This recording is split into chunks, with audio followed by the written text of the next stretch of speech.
On the menu today, we're turning one of these into this. It's braised red cabbage. This one's really easy to do, and it's one of my favourite vegetable dishes.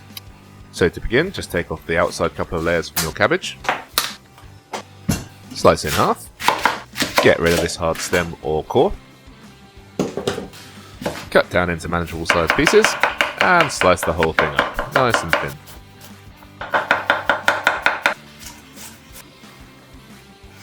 Done. Grab yourself a large pot that it'll all fit in, and of course throw it all in.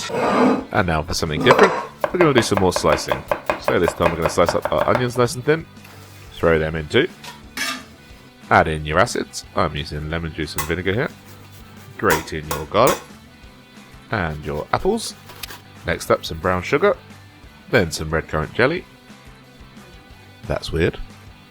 Now just season with a bit of salt and some freshly ground black pepper. Stir that all together.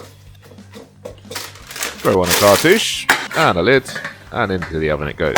Give it a stir every 30 minutes or so, and then it's done. That's all there is to it. This will keep for a good 4 or 5 days in your fridge, and if not, freeze it because it reheats really well. See you next week.